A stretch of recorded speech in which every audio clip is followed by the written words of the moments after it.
Good evening to all of you. So we are here for a brief introduction, a bird's eye view, a 10,000-foot view of the Bhagavad Gita, because it's a lot of material to cover in 1 hour. So it's a top view. So we'll get started with a short prayer. Please close your eyes and listen to this prayer. Om Sahana Vavatu Sahano Bhunaktu Sahaviryam Karavavahai Tejasvi Navaditamastu Ma Vidvishavahai. Om Shanti Shanti Shanti. I bow to Lord Krishna, whose teachings we will be referring to and going through. To Arjuna, his disciple, who became the instrument to bring out these teachings. To Sage Vyasa for having recorded these beautiful verses, for having narrated them, and for Lord Ganesha for having actually physically written them. We will be referring to the works that have been the commentary that have been written by our Guruji, Paramahamsa Hariharananji, and Paramahamsa Pragyananji. I bow to both of them and this lineage of Kriya Yoga masters. I bow to the divinity present in every one of you.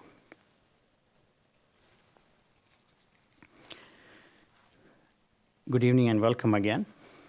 So we start with a background of the Bhagavad Gita. The Bhagavad Gita has its background in the epic Mahabharata. Some of you may have heard about this epic. It's basically a war that took place in India. It's a fratricidal war dating back to roughly 5000 BC.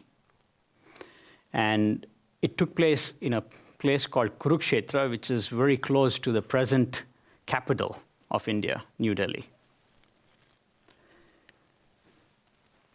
The SRIMAD Bhagavad Gita, which is the scripture we are talking about today, is a part of this great epic, or the poem. And I call it a poem because it is a poem made up of 100,000 shlokas, or couplets. And when you separate them out, it's actually 200,000 individual verses. Of this, the Bhagavad Gita is just 700 verses. The core teachings. The authorship of the Mahabharata, the 100,000 shlokas or the couplets, are attributed to sage Vyasadeva.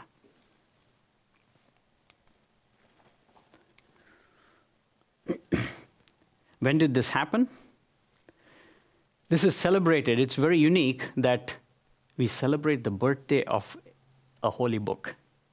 So it is celebrated on the 11th day of the waxing moon of the month in Margashira, which is actually translated, it's based on the lunar calendar, and it comes in the November-December time frame. A lot of the astronomical calculations in the eastern part of the world are based on the lunar calendar.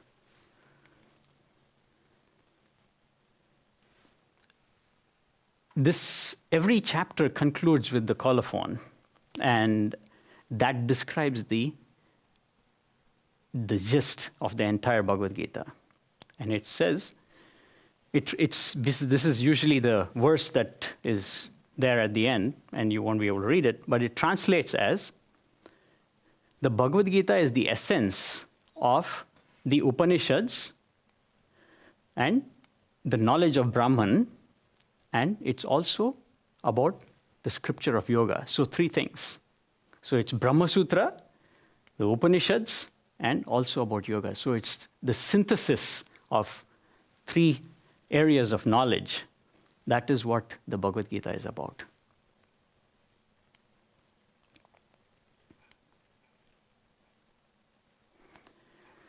The first 2, the Upanishads and the Brahma Vidya that is talked about, that is the theory. Now, the theory has to be followed by practice. So, and the practice part of it is where yoga comes in. So that completes the document. It tells you how to do it, and then the actual practice itself. So, and the combination of the theory and practice help us get towards the ultimate goal, realization and emancipation. That's what this is all about. So it's about a handbook on yoga and spirituality.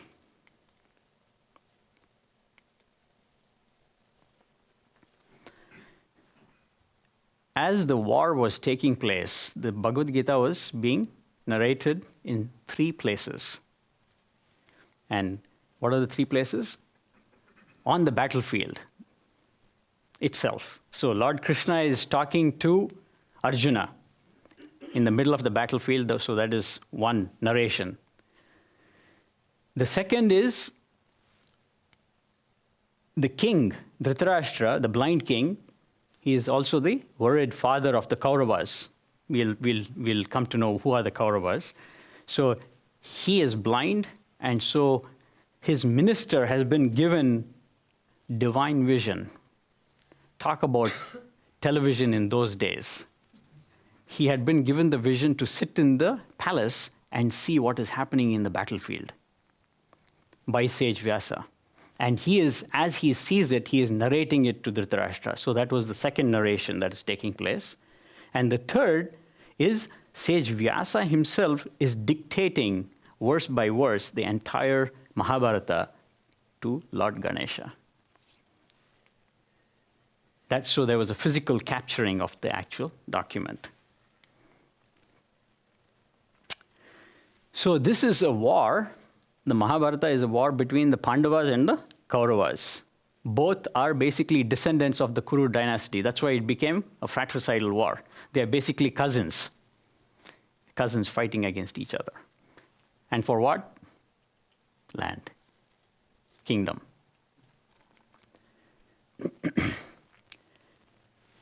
In these 700 verses that we are going to be looking at, there are 4 main characters that we are going to refer to, and we will be talking about mainly 2 of them. But just to know that there are 4 main characters in 700 verses. First is Dhritarashtra, the king, the blind king. Second is Sanjaya, his minister. Then comes Arjuna as the warrior, as the archer and the warrior. Lord Krishna as the charioteer for Arjuna.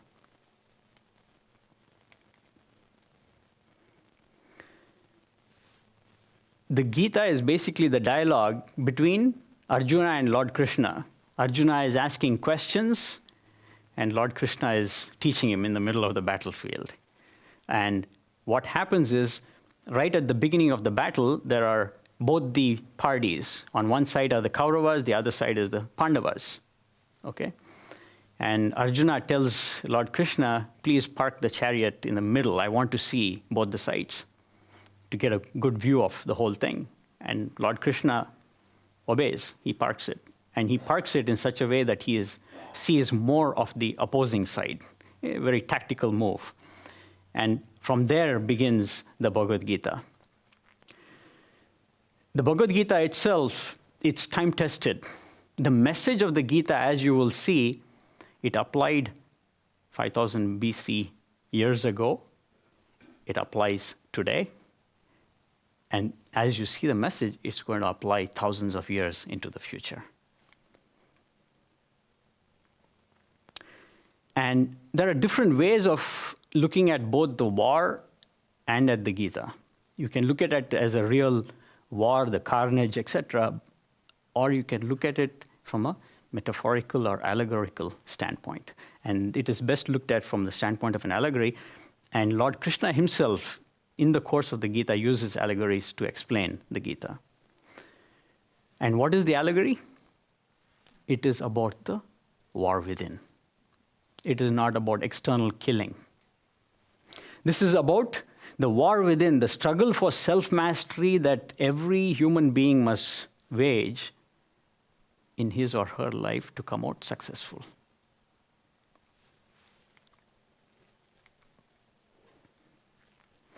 There are few of them, allegories. Let's look at them. First is the body chariot. The second one is the field, like a field, a cultivable field, and the knower of the field. And the third one is the body as a tree. Let's look at each one of them very briefly. First one, the body chariot. So here in the Bhagavad Gita and also in the Upanishads, it basically spills over from the Upanishad, the Katha Upanishad. The body is the chariot, and the horses are the sense organs, unruly, going off in different directions. And what controls the sense organs? The reins are compared to that of the mind. Lord Krishna is the soul.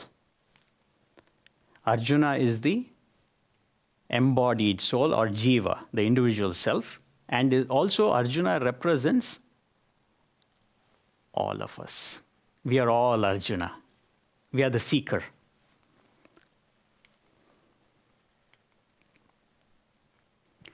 The second allegory, the field and knower of the field, we look at the body itself as the field that needs to be cultivated, where good qualities need to be cultivated, the negative qualities need to be weeded out. So, and the knower of the field is the one who is dwelling inside the body, the soul within. Lord Krishna, further down, we will look at this. He looks at another allegory, which is the body as an inverted tree, where the roots are up and the branches flowing down, of a unique tree. It's of the people tree. And he tries to use that to explain the gunas, the triple defined qualities of nature. We'll go into more of those details in a short while. So essentially, the human life is a struggle, a little bit of a battle. And battle for what? To regain our lost happiness, true happiness. We have happiness in the form of, okay, I have a good car, a wife, a house, but it's all temporary. We want the real happiness that is lasting, everlasting. That's what it's all about. And the enemies are not outside. All our enemies are within. So this is an internal battle that we are fighting. And we have to fight the internal battle. And so Mahabharata is basically representing the battle between two forces of good and evil. The Pandavas are the good guys, and the Kauravas are the not so good guys, or the bad guys. And so the Pandavas are representing the good qualities within us: compassion, love, values, truth, kindness. So, and the Kauravas, on the other hand, it's the ego, the pride, the jealousy, hatred, anger, etc.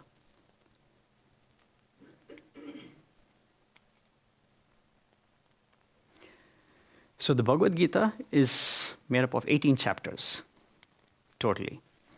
And these 18 chapters are broken up into 3 groupings of 6 chapters.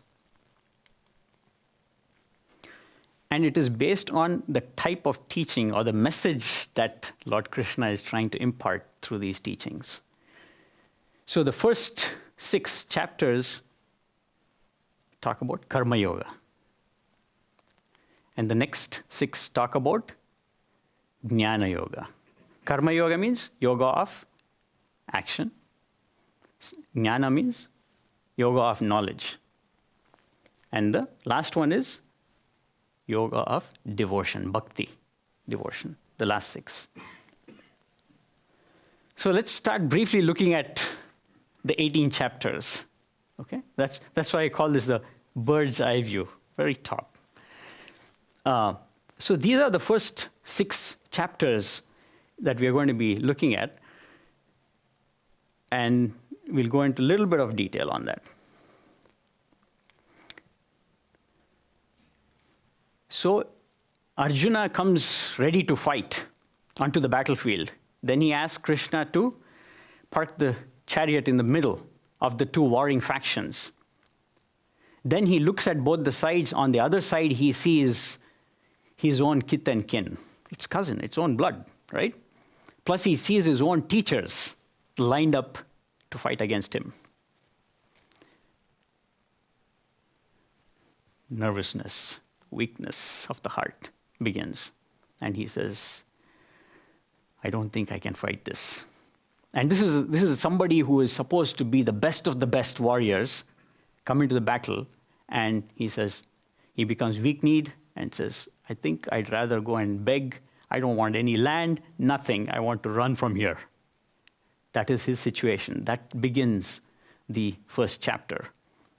And that's explaining his situation. And when you look at this, this basically explains our situation as spiritual aspirants in life.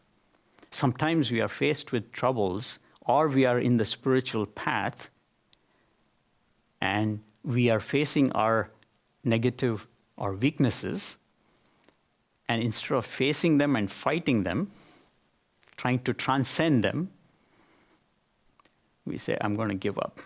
I'm going to succumb to those weaknesses. That is what Arjuna is about. And Lord Krishna says, no. He starts giving him advice. So, Arjuna represents the seeker who is basically trying to reach the state of emancipation with the help of guidance from his preceptor and guide. But he's become really overwhelmed. Too much of stuff to deal with, too much of baggage, too much of negativity. And basically the weaknesses are there. He feels, no fighting, let's flee, let's get out. That's the first chapter, essentially. And why does he want to run away? Because of wrong identification. He is seeing his kith and kin, and he has become attached to them. And because it's his own blood. And here Lord Krishna, he says, initially, Arjuna surrenders and says, look, I'm not in a position to do this. He throws down his bow and arrows and says, I can't fight, and I need some help. And that's where Lord Krishna begins his teaching. He begins to explain a few things in the second chapter. He talks about the immortality of the soul, saying that you're not destroying anything. The soul is always immortal. The body is what you destroy. He talks about the limitations, the physical limitation, the limitations of the body. And he begins to explain Sankhya Yoga, and begins to introduce Karma Yoga, which is the yoga of action during this chapter.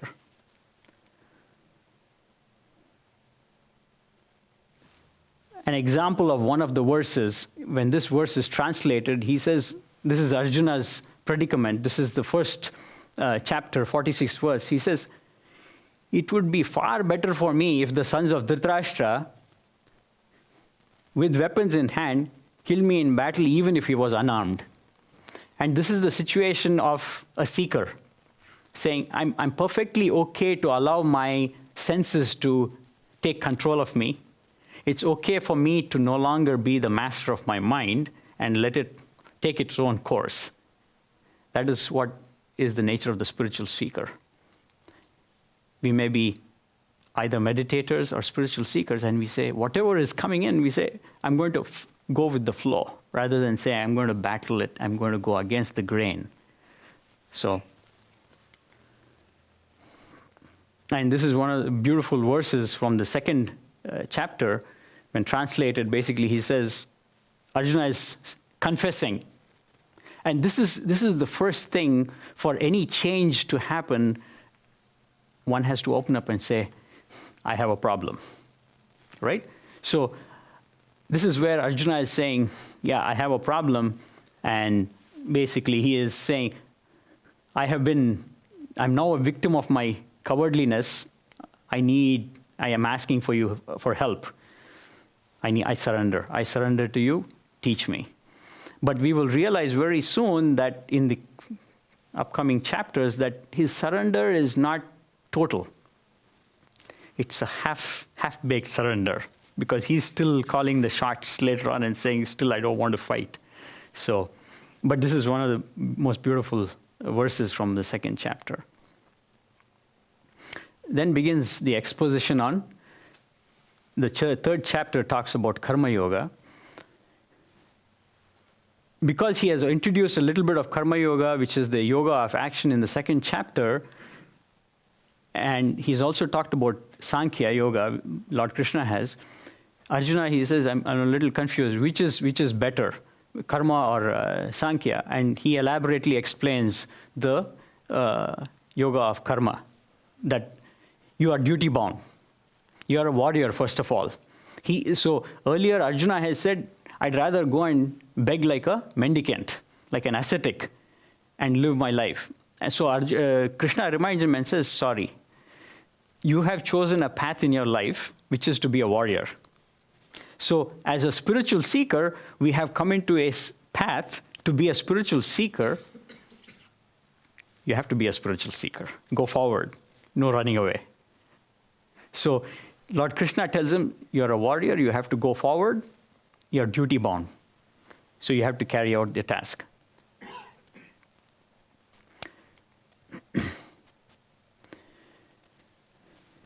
One cannot avoid action.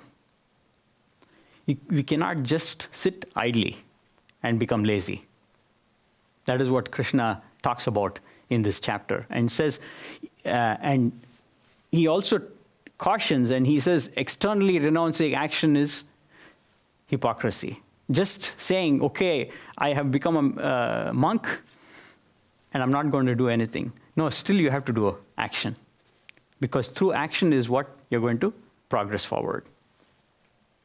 If not, it leads to spiritual downfall. And Lord Krishna gives a beautiful line here. He says, do the action, but do it without any attachment to the fruits or being attached to the action itself. So that is the key to how karma has to be executed. Karma being any action. So I do a charity, don't associate your ego with it, that I gave this money. Okay? So he's saying, always think that the soul within, always it is the God within you that is functioning. So don't associate yourself and become attached to the actions or to the fruits. So I do something good and I'm expecting something in return. So not to expect anything in return.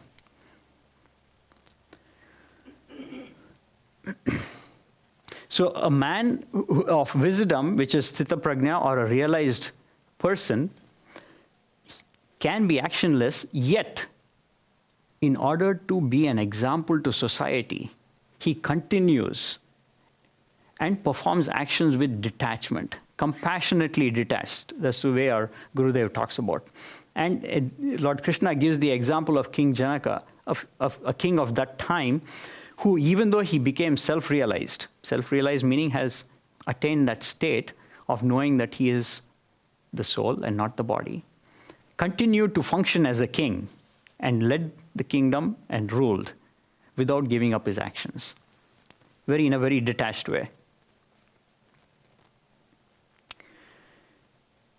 In order to perform actions, one needs knowledge. How to do the action, what actions to do, what actions not to do. So that is where we come to the knowledge part of it, JNANA. So this is in chapter 4, Lord Krishna begins to introduce the path of yoga, so that the heritage, the lineage of yoga is known. And he also begins to explain a little bit of how to control the senses, how to control the mind, and about pranayagna, meaning through breath control, how to get to a higher states of spiritual evolution. And he talks specifically, and he begins to detail about pranayama, about specific breathing techniques on how to go further, deeper and deeper into meditative states. In conclusion, with the fourth chapter, he goes on to describe the state of non-action, how one can get to that state of completely being in a state of non-action, action-free. A couple of verses from each of these chapters. This particular verse from the 3rd chapter, the 43rd verse, he says, having discovered the self,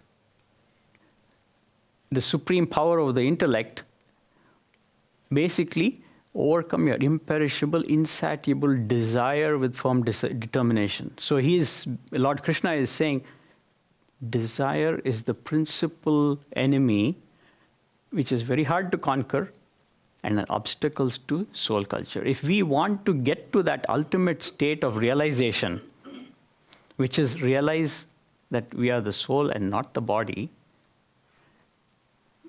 a significant stumbling block that Lord Krishna is warning us about is desire. And this desire basically causes us to be endlessly attached to worldly objects and continue to be born again and again and again. Desires, endless desires.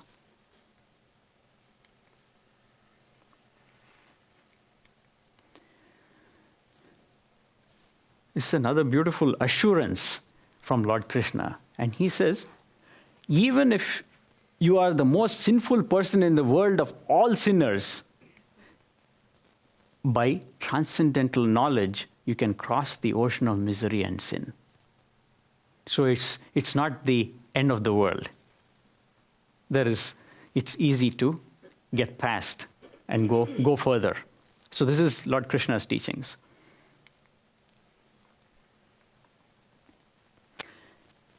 He continues with chapter 5, which is renunciation of action and how to renounce. How to live in the world and still be like a renunciate is explained here in the 5th chapter. And because action, everything that you do, the breath you take, your digestive system, everything is action. So how can you get to that state? And is what is being discussed. And as we have said earlier, we want to stay in the world, but we want to renounce the sense of doership. Our issue is that whatever we do in this world, we take credit for, saying, I did this.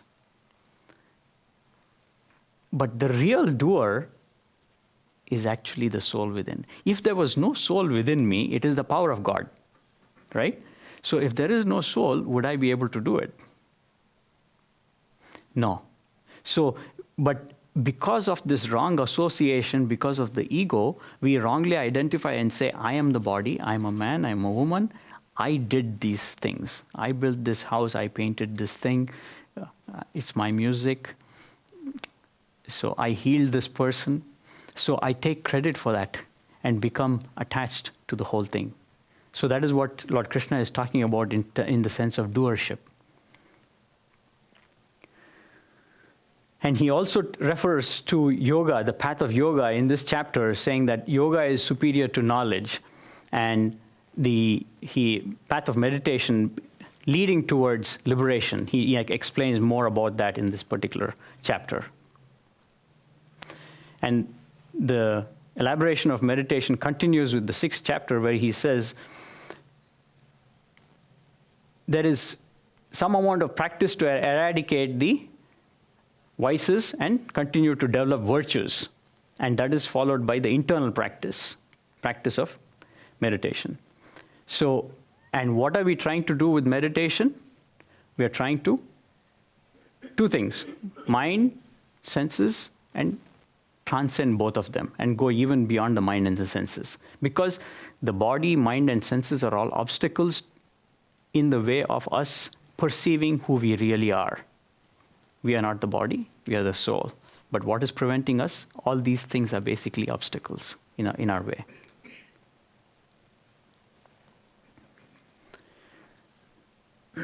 So concentrate, live moderately, maintaining equanimity is a message that Lord Krishna is talking about, eventually leading us to the experience of the divine.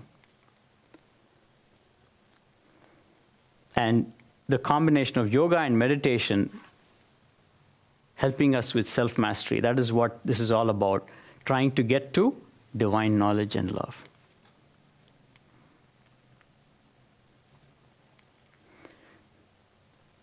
A verse from the 6th chapter, this is Arjuna confiding in Lord Krishna and saying, okay, you told me about meditation, but it's so difficult, meditation. And he says here, the mind is constantly restless, and he says, just as no one can stop or control the wind, it's very difficult to subdue the mind. It's a tough one. And so in response, Lord Krishna says, no, it's partially true, but here is his response, and he says, it is still possible. It's possible with two things, with constant practice and detachment. Detachment from what? Detachment from all the sensory objects, which helps us transcend and go beyond, to go within, into the mind. So Lord Krishna is talking about constant practice and detachment as an answer to how to subdue the mind. We come to the next chunk of chapters, which is the next 6 chapters, we're dealing with Jnana Yoga, which is the yoga of knowledge.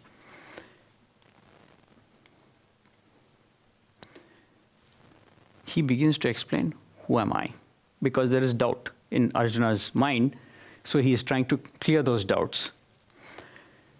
So in this chapter, he basically ignites the whole self-inquiry bit into Arjuna, trying to make him wonder, who really am I? Am I this warrior that I'm out there on the battlefield, or really am I something else? Am I the soul within? That what Lord Krishna is talking about. He ignites the flame for going after that search. And because this is about Jnana and Vijnana, let us try to understand what is Jnana and Vijnana.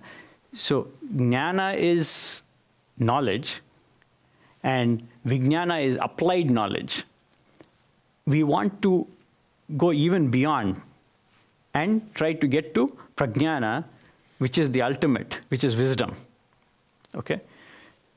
So this chapter talks about the two types, which is knowledge and the applied knowledge. And whatever knowledge we gain, it's all with the senses.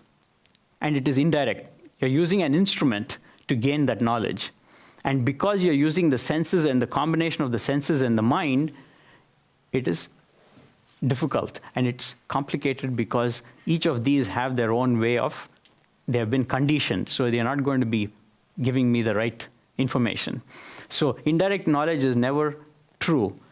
The ultimate experience is through direct experience. The ultimate knowledge, prajnana, wisdom, comes through ultimate direct experience. And that through meditation and realization, and that is called aparoksha jnana.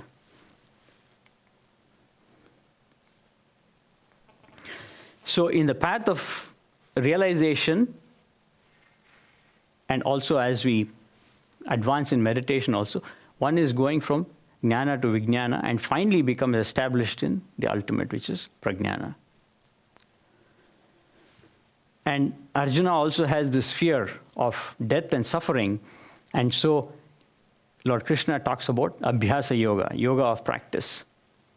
And here he explains what is mutable, kshara and akshara. And that is what this chapter is about. So what is changing and what is not changing? The entire universe and all its contents are changing.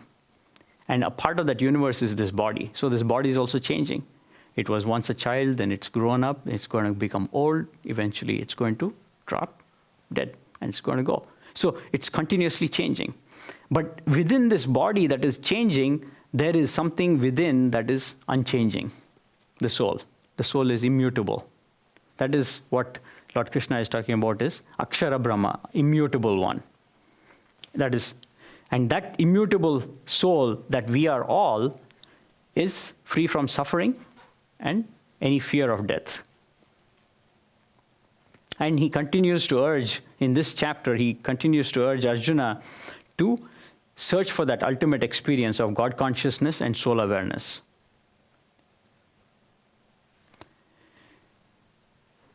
And he's also guiding Arjuna. He's saying, basically, this is not a pipe dream. So spiritual path takes effort, and it needs sincere practice, applied knowledge, transforming both of those into experience.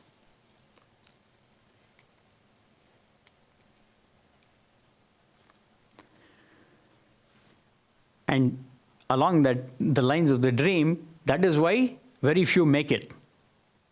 So how many of them even know about the concept that I'm not the body, I'm the soul?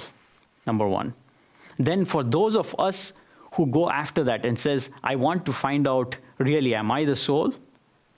And become self-realized, very few.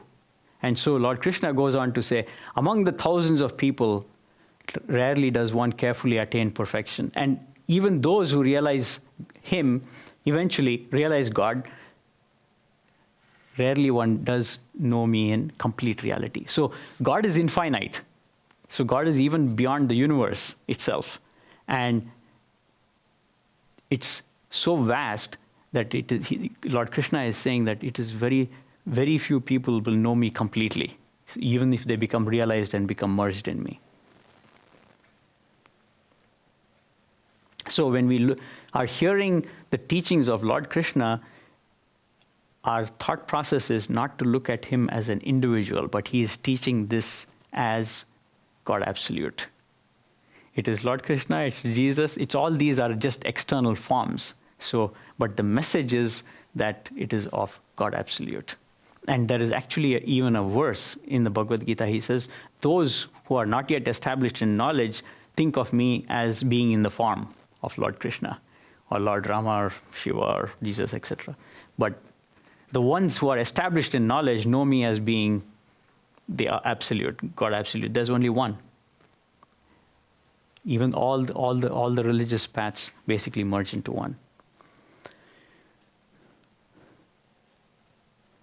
All the doors of the body are closed. Another verse from the 8th chapter, all the doors of the body are closed, meaning all the sensory inputs, the eyes, ears, etc., basically those doors are closed.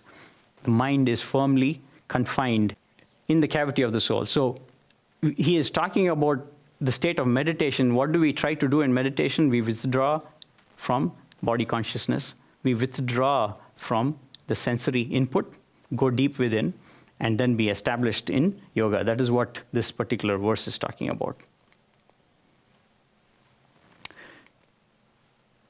In chapter 9, he talks about the secret of royal science, Raja Vidya, Raja Guhya. So here he is talking about knowledge being covered by the veil of ignorance. And when we talk about ignorance, it is not ignorance from a textbook knowledge. So he is talking about the ignorance of the fact that I don't know that I am the soul. I'm walking around saying that I am limited to this body, but I'm really not this limited body. I am the Supreme Soul. So that is what he's talking about as ignorance. And that can be unlocked, and that is the purpose of why we have meditation, to go deeper within, to transcend the mind, body, and to recognize that we are the soul. So when one transcends all the negative qualities, one is free, and the real truth is revealed. And he explains God's love, how much God reaches out to help the devotee in various ways. And he gives us a very simple message: surrender everything and you'll be liberated. Liberated meaning? Liberated from the fact of continuous cycles of birth and death. So here he goes on to explain some of the spiritual experiences. They're called as vibhuti, or spiritual powers that one may get in this chapter, in the 10th chapter. And one of the things that is widely explained is how to perceive God in all. That is a key aspect that is talked about. And that also leads into the next chapter. And he gives a description of the divine glories. So we need to know what are the qualities that are good and what are the qualities that are not good, so that we can aim to become those divine qualities. So he gives an example of what are the divine qualities here. And he concludes that the entire universe, it's one small aspect of the manifested divine. So the entire universe is just one small part of it, just a grain of sand. And this is what we were talking about, that the Lord is even beyond the universe. He is the universe, he is even beyond the universe.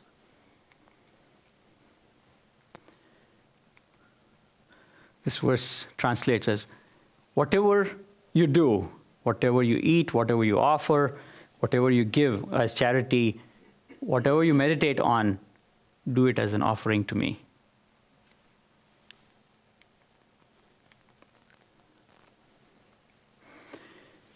Still, there is doubt in Arjuna's mind, and he goes on to experience. He asks Krishna on the battlefield, he says, how do you experience God in all? And he goes on to even ask him, saying, I want to see the divine form of yours, not just the physical form of you as my charioteer, as my friend, as my philosopher, as my guide. I want to see the divine form, the cosmic form of you. And first of all, Krishna basically explains that if one becomes free from ego and inner narrowness of the heart, narrowness of the vision that we have, then grace dawns. And this word kripa it's broken up into kri and pa. Kri means to do, pa means you get. So grace does not come without doing anything. So you have to put effort in the spiritual path in order to be the recipient of grace. You have to put your effort. You have to do the practice to be the recipient of grace of God. So that's why they say if you walk 10 miles, God will walk towards you 100 miles. So it takes a little bit of effort. And in trying to see God, there are two steps. And the first step is to see God in all, okay? And that would be called as the micro experience. The next step is to see all in God, which is the macro experience, so the larger part of it. And this is where he says, Arjuna requests to behold the universal form of the Lord. And he is blessed with that. Lord Krishna on the battlefield shows him the cosmic form of the divine. And he is just overwhelmed and awed by the spectacle. And he also develops fear from that whole thing, from that whole experience, and says, please come back into your normal form of my friend, my charioteer, so that I can see you back in the old form. Then Lord Krishna goes on to explain the superiority of divine love. This is of bhakti, the essence of the Bhagavad Gita. So we have talked about karma yoga, which is the yoga of action. From that, one obtains knowledge, which leads us to jnana yoga, and which eventually, the combination of the two will lead us to devotion or bhakti yoga. So we can have just theoretical understanding without the practice eventually leads to more development of ego. But when it's applied, that's when the knowledge blossoms within us, and eventually getting us to realization and liberation. And this is a very beautiful statement where love is the way, love is the goal, and we need to work towards that. And eventually, love is divine, it's eternal, and liberation itself is love, where there is nothing else other than that.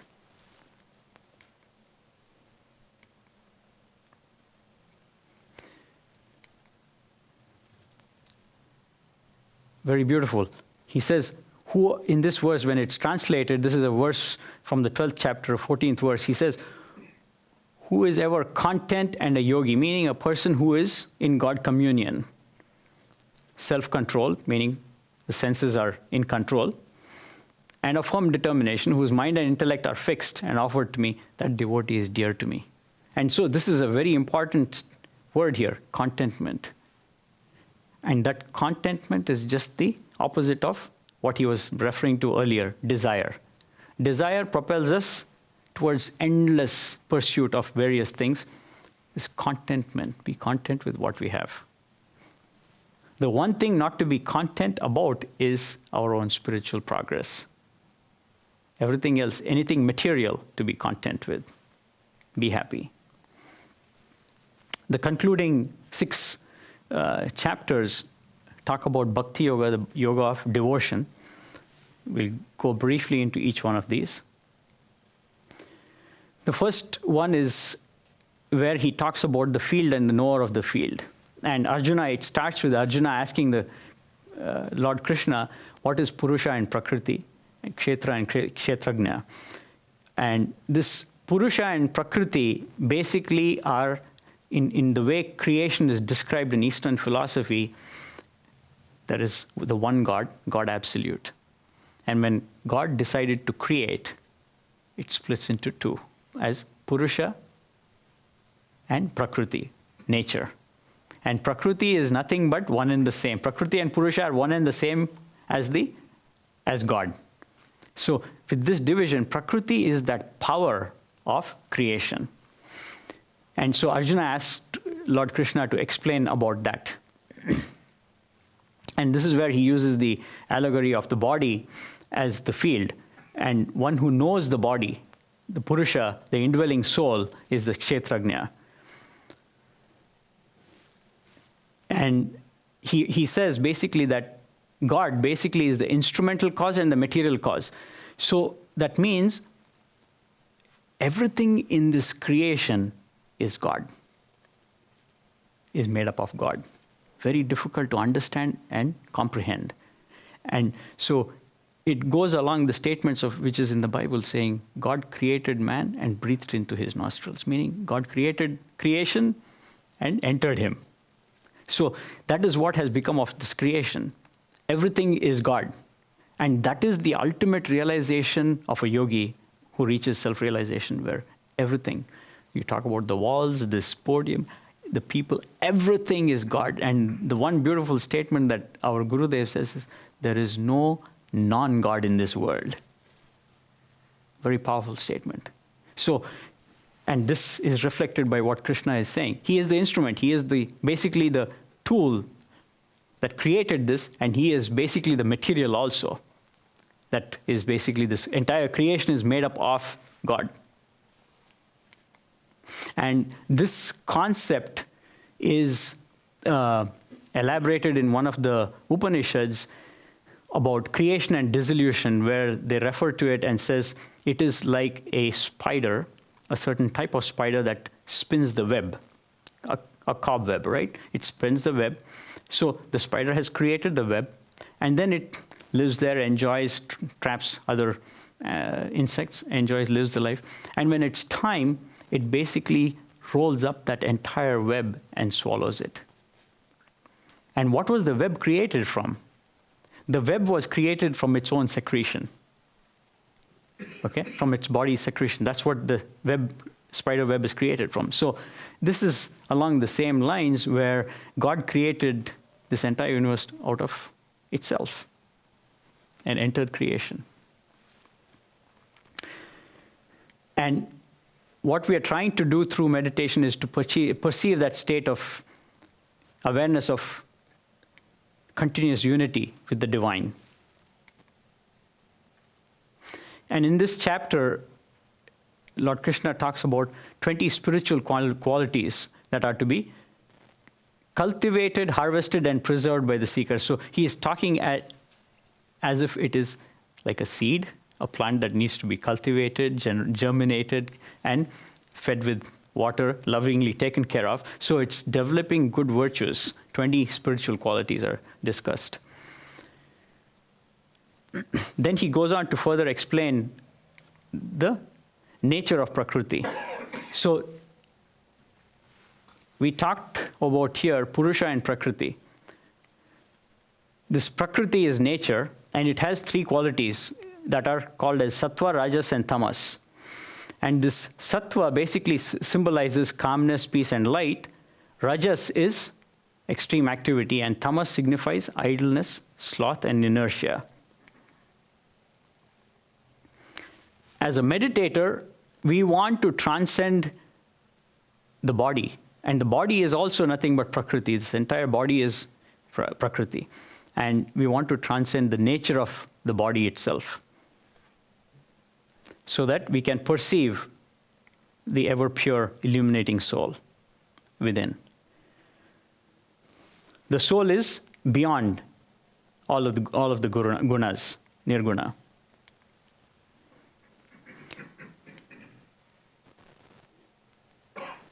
A sampling of a verse from the 13th chapter, he says, O Arjuna, basically the field or land, this body itself is the field or the land, and whoever who knows this field is basically, it's basically the wise ones, the ones who are realized, who know that who it is.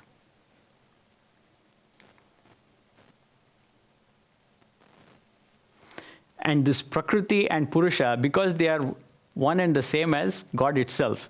So that is why he is able to make this statement with this verse. He says, they are both without beginning. We don't know when God came into being. God was always there. So that, and these parts of God are also have no beginning. And these qualities, the gunas, are basically born from Prakriti.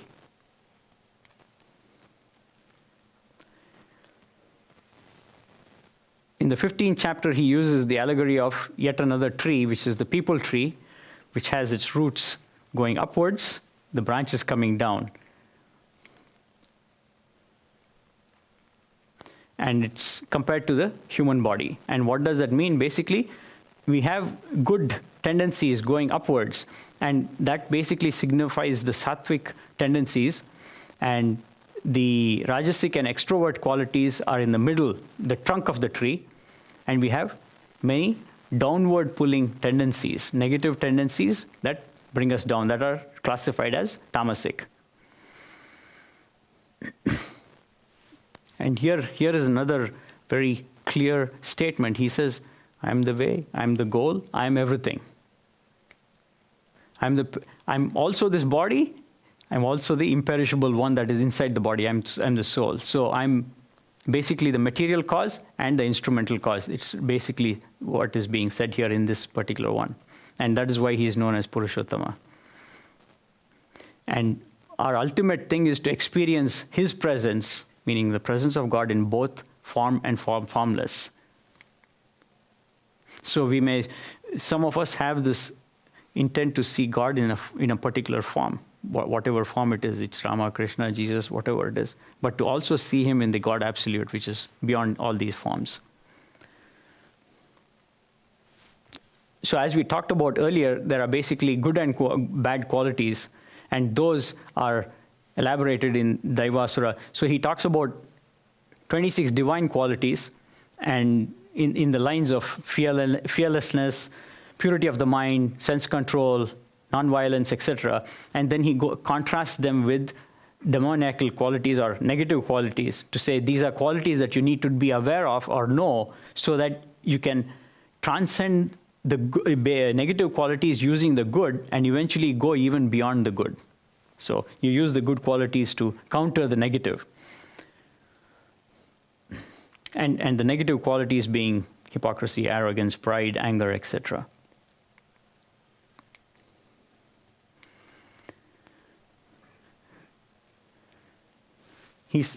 In this particular verse, he says, I've entered into the hearts of all beings. From me came memory. So he's saying everything is me. Memory is me. Knowledge is me. And even the loss of memory, of forgetfulness of God is me. So I am the Vedas and I'm the Vedanta. This Vedanta meaning, Veda means knowledge. Anta is the end. So he is saying, I'm knowledge, I'm the end of knowledge, and I'm even beyond that.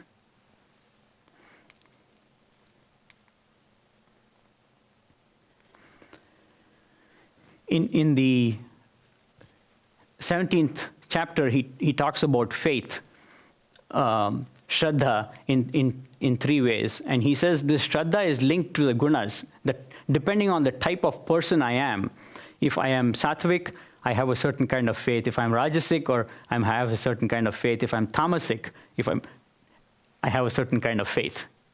And he elaborates on those things. And Lord Krishna also talks about the effect of the gunas on food, charity, self-discipline, and meditation.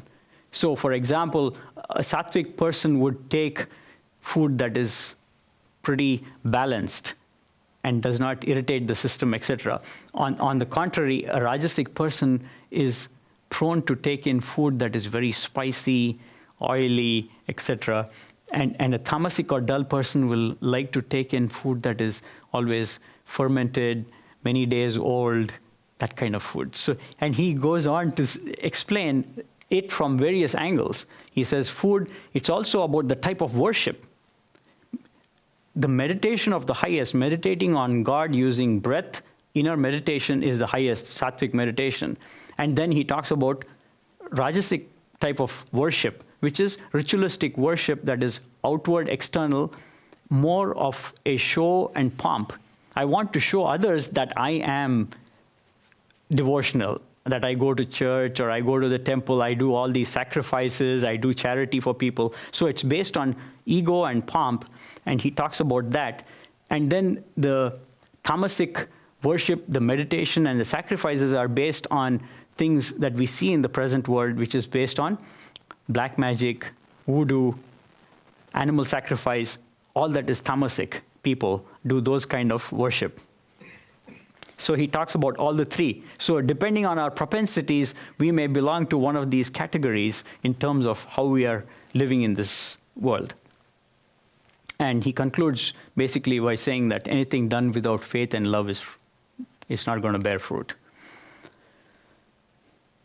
Faith, love, sincerity. Then there is success. In the 18th chapter, he basically concludes his entire teachings of the whole Bhagavad Gita. And Arjuna expresses his wish to know the difference between renunciation and relinquishment. And so he talks about the two. And he explains the meaning and the purpose of what life is about. The very simple fact. Associated obstacles and the weaknesses in human life. And how to live a life of inner renunciation and perfection.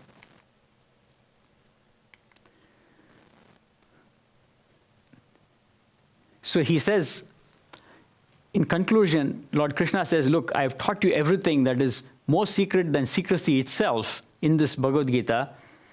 But in the end, he says, Lord Krishna doesn't say, follow me. Instead, he says, do as you like. I've taught you everything. Now you do as you please. So it's so very nice. And he also advises, he says, resigning all your duties, take refuge in me alone. I shall liberate you from all evils, don't worry. Surrender. He talks about surrender in the end. So that concludes 18 chapters in a very, very, very top-level view, a nutshell. Bhagavad Gita has universal appeal in the sense of many people have commented upon it, etc. These are a few names that you may recognize from the East who have been associated with either writing commentaries and have written books about the Bhagavad Gita. Adi Shankara being one who was responsible for the non-dualistic path in India. Paramahamsa Yogananda, Mahatma Gandhi, our own Gurudev. It's his book that basically we are referring to. It's a 3-volume book that talks about verse-by-verse explanation in a metaphorical manner.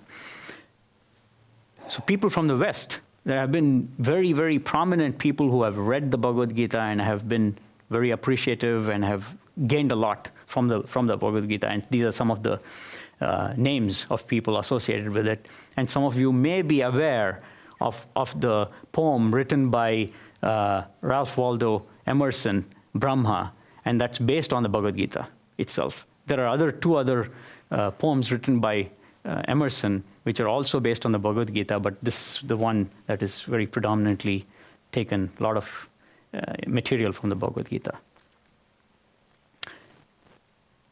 And as we go deeper into science, we begin to know that we know very little. And that's what is reflected by this comment by Albert Einstein. He says, after having read the Bhagavad Gita, he says, everything else in this universe seems so superfluous. So, that was like the bullet train riding through.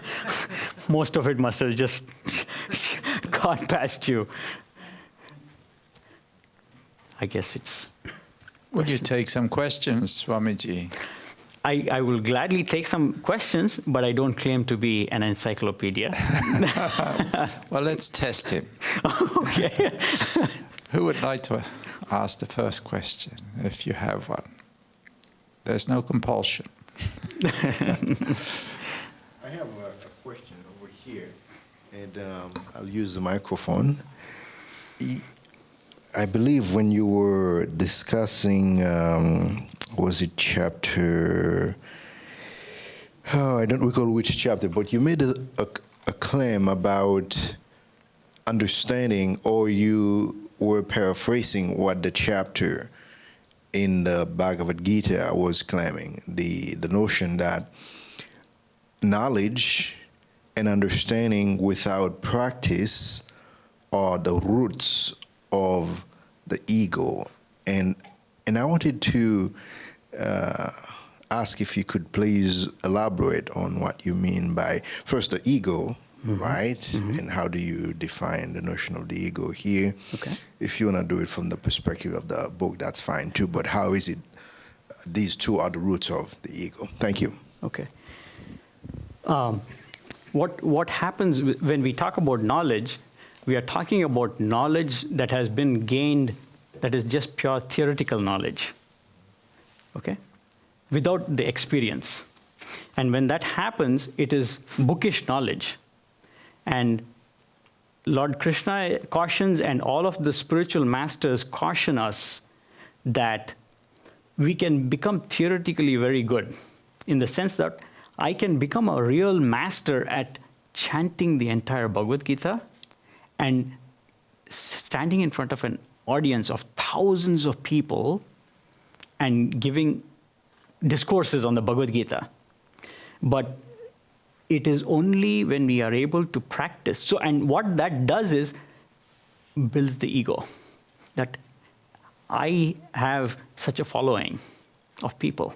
I have this theoretical knowledge only. But on one hand, I have the theoretical knowledge. The other second hand is that I'm not following it. I'm not walking the talk. And as a result of not walking the talk, I really don't have that inner experience and awakening of what I'm actually speaking about. So here, through the entire Bhagavad Gita, Lord Krishna is talking about self-awareness, becoming self-realized. I can talk about it till I'm blue in the face, and I know the theory behind it. And just because that theory, especially in the spiritual path, what could end up happening is that I become a good theoretician, and that theoretical knowledge makes me a famous speaker, brings in gathering, people, money, fame, name, which all basically build the ego, and does not allow me to progress further in the line of spirituality. Ego prevents me from going further in to seek and really get to that truth of who really I am. Okay. So by the ego, then, are you saying... Please use the microphone. Oh, sure. By the ego, you're referring to the sum total of the self, right? Excluding the material part. Okay. But by the ego, first of all, what is the ego is the question. The ego is not part of the self. The self has no attributes to it. It is free from attributes, likes, dislikes, everything. But the ego is one of the components of the mind. According to Eastern philosophy, according to the yogis, the mind is made up of 4 components. Manas, okay? The mind itself, the flow of thought. Second is the memory. Third is the intellect. And fourth being the ego. So there are 4 components that make up the mind. And what the yogis say is we have to transcend all the 4 components in order to perceive who we are. We want to go beyond the flow of thought. We want to transcend the intellect even and go beyond the ego. And ego is defined as abhimanatmika ahamkara. Ahamkara means ego. Abhimana means pride. It means pride of something. Pride of what? Pride of ownership, pride of doership. That is what ego is about. So the ego makes me conclude that I'm a man. It is the ego of being a man. I'm a woman. So that is the ego of being a woman. I'm a doctor. I'm a scientist. So I am this. And finally, I say I'm the body, which is preventing me from transcending and going and realizing who really I am. So all of that is part of the ego. Okay, so memory, intellect, ego, and the first one you said was? The flow of thought, manas, the mind. Mind, small m. So make up, these four components make up capital M, the whole sum total of the mind. Thank you. Any other question? And if you do have a question, please wait for the microphone so that we can record the question. You spoke on grace. In some Western traditions, grace comes first. It sounded like what you were saying was Bhagavad Gita, that the action comes first and then grace. Can you talk a little bit more about grace? Yes. Our Gurudev explains grace as the word kripa, kri and pa. When it's broken up, it is kri meaning action and pa. And he uses this famous phrase. He says spirituality is 99% perspiration, 1% inspiration. Okay? I'll explain that. That means it's 99% hard work, and that 1% of inspiration is grace. So if I just completely sit down here and say, I'm going to somehow expect the grace of God to dawn on me and eventually take me out to the higher states of existence and consciousness, it's not going to happen if I don't put my own hard work and effort in the path of spirituality. And it's not only in the path of spirituality, even in the material world. If I don't put my hard work, I don't become successful in any field for that matter. And then everything else comes in automatically. Help comes in all kinds of forms. So that is why you have to do, and there has to be action associated before grace.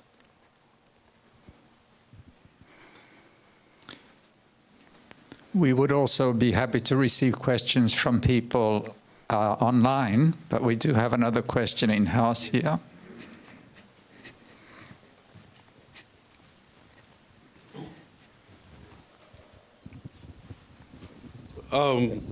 I'm kind of new to the concept, although I've heard of the Bhagavad Gita before. But what I was wondering was, conceptualizing Krishna, it almost sounds like it's synonymous, like maybe in the clinical term would be like tapping into the superconscious, and that in Judeo-Christian, it sounds like tapping into the tree of knowledge. Is there any similarity to that? Yeah, Similar, the same, you know?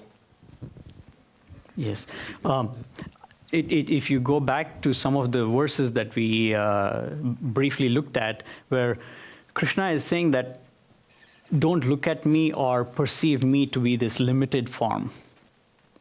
It is like Jesus saying that I and my Father are one. So this is the Father that he's talking about, saying it's the same thing. We are talking about the higher cosmic consciousness that pervades everything, the God absolute, not in the limited forms that we as human beings have seen as incarnations in various forms as Jesus Christ, Krishna, Rama, or any of the realized masters. They are all God in form. So here Lord Krishna is talking about God absolute, saying, I am everything and I'm beyond everything. Hope that helps.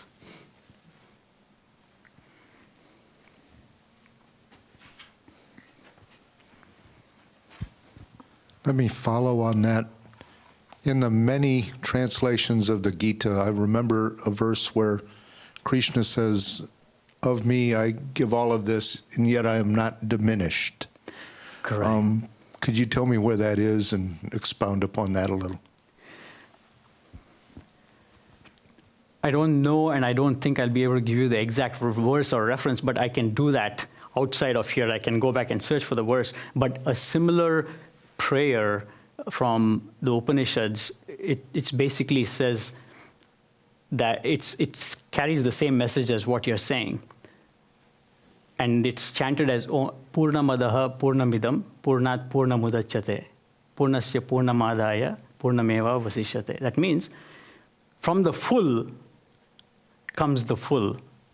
Even though, and the full always remains full even though you have taken away something from the full.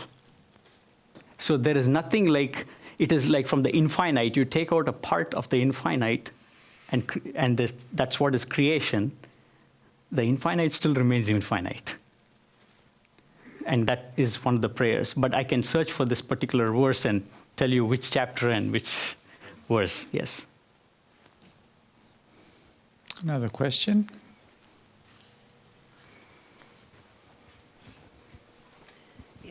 Thank you, first of all. By the way, it was also Arthur Schopenhauer in Germany who was so well versed in Upanishads, especially. Clearly, language is such a barrier for us, I think, to even start understanding, something like Bhagavad Gita. My question is simple. It's about paradox. Don't you find that the whole conception of desire, and I don't know the language, is very paradoxical in my view? Okay, so we have to renounce all the desires, right? Because they lead us to suffering. And yet we have to develop a passionate desire to pursue the path itself, which automatically becomes attachment. Okay. So don't you find it paradoxical? It's a good one. I think what is being said here is about anything desire that is going to cause me to be born again and again. So anything that is materialistic in desire is going to cause me to be born again and again. And let's try to understand, why am I going to be born again and again? Because of desire. Very simple. So I see this car outside, okay? And I have this desire that I want to drive that car. But right now, I don't have the money. And in this life, maybe I don't make it. But that car has left such a deep impression in me that I want to possess and drive it, that has left such a deep impression that this impression carries forward into my new life after I leave this body. And this is based on the whole theory of reincarnation and the theory of karma. So that karma propels me to take birth again in search of fulfilling that desire. Okay? So what Lord Krishna is saying is, it is okay to have a higher desire, which is, it is okay to have a desire to eventually be merged in God, to lose my own identity, this small identity that I have, that I am an individual being. And in reality, there's the ocean, and I'm the bubble in the ocean. I want to burst the bubble and become the ocean, is what we all want to be. So there is really no paradox. It's about the material aspect versus the higher goal in life. So we renounce materialistic desires, but all other desires of different character, like a desire to know God, can be justifiable. Correct. And again, when we talk about desires, Lord Krishna and all the masters talk about desires from the standpoint that anything that causes my happiness to be affected, if I don't have it, is considered to be a desire. So just because I'm eating my simple oatmeal or a breakfast, etc., all those are simple desires, okay? It is okay to live a life of moderation. That is what the yogis have always said. But whenever a certain seeking for any object, any materialistic object being including people, also are objects in the spiritual realm. When we seek for that, to the extent that it begins to disturb my happiness and mental peace, it has become a desire. Thank you.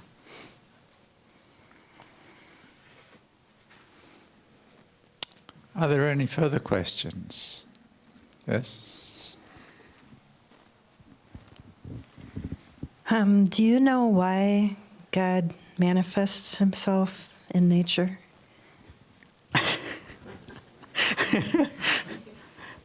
I think I can say that I'll wait to answer that question once I have become God. No, yes. And this question is typically answered by most realized masters, saying that God wants to see this play continue. If not, it's just boring to be alone. So he says, I'm going to divide myself, get into it, and just enjoy the play. That's why it's called, all over in India, it's called the divine play. And we are all just nothing but pawns and actors in this thing. But instead of realizing that we are actors and that our role is in this life and this world is temporary, we become so attached to that role that I say, oh God, this is me. It's permanent. That's what has happened. One last question. Thank you. That last answer you gave, does that fit in well with the biblical quote, except you become as little children, you shall not enter the kingdom of heaven? And maybe as adults, we need more to have this idea of playing through our life in a joyous, seeking, loving way. Very, very, very true. And when Jesus Christ held up the child and says, be like the child, and then you will know God, basically. It also has a deeper meaning that if you look at a child, the child is not vengeful. It's not revengeful. Today, if you snatch away its toy, it may cry for a short while, but tomorrow again, it comes back to you to play. But as we grow up and as we become adults, our minds have become so conditioned that if somebody takes away my happiness or joy, my toys, I want to really go after them. I want to grab his neck or beat him, punch him up. Road rage. Yeah, road rage, yeah. So that is what has happened to us, and that the biblical quote is basically saying, be like a child, be innocent, full of love, full of caring, forgiveness. You don't hold on to those memories of vengefulness, hate, ego, and stuff like that. And even the ego, especially a child that is not even 2 years, there is no attachment to the toys either. And the ego has not developed yet in the newborn child. So it's only later that attachment, this is mine, the mineness of the toy begins to develop later on. Until then, it says, okay, you want this toy, take it. You want my food, you take the food. So the child is so innocent. But after that 2 years, it says, this is my toy. This is my rug. This is my doll. So that mineness is what is the ego developing slowly. And that develops and becomes so predominant in us that we don't want to, it becomes basically our trap.